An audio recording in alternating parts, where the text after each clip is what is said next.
Bapak Ibu, saudara-saudari, adik-adik, sahabat kenalan yang saya kasihi, setiap saat dalam hidup kita ini, kita sebenarnya diundang oleh Tuhan.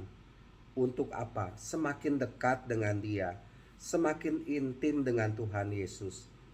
Apa yang terjadi kalau kita ini semakin dekat, semakin intim, semakin bersatu dengan Tuhan Yesus? Yang akan kita lakukan adalah apa yang dilakukan, dikatakan, diajarkan oleh Tuhan Yesus itu kita laksanakan.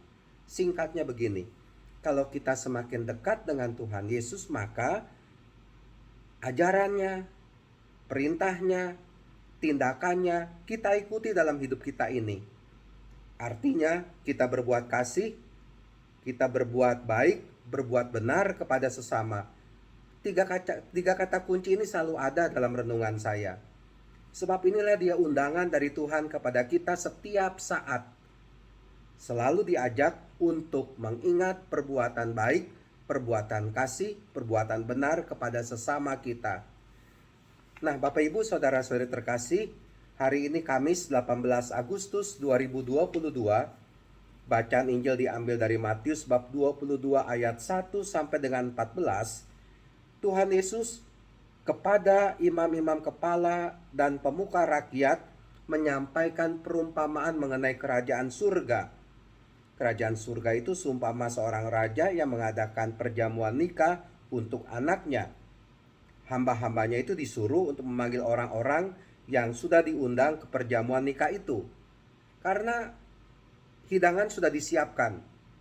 Tetapi apa yang terjadi? Orang-orang yang diundang itu tidak mau datang. Mereka justru sibuk dengan pekerjaannya sehari-hari. Mereka mengabaikan undangan dari si raja tersebut. Bahkan orang yang diutus oleh raja tersebut untuk memanggil orang-orang yang diundang itu dipukul, bahkan dibunuh sampai mati. Nah, Bapak Ibu, saudara-saudari terkasih, itulah dia. Undangan dari Tuhan kadangkala tidak kita ikuti, tetapi kita tolak. Kita lebih mau memilih perbuatan jahat. Coba lihat yang melakukan korupsi. Mereka diundang oleh Tuhan sebenarnya untuk melakukan kejujuran kebaikan, tetapi dia menolak melakukan kejujuran kebaikan, maka dia itu melakukan korupsi.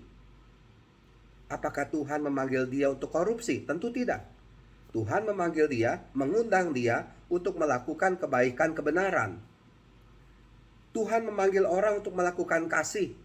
Tapi kenapa ada orang yang tidak menanggapi panggilan Tuhan untuk berbuat kasih dengan cara membunuh, ya, menyusahkan orang lain, menyudutkan orang lain, memandang negatif orang lain?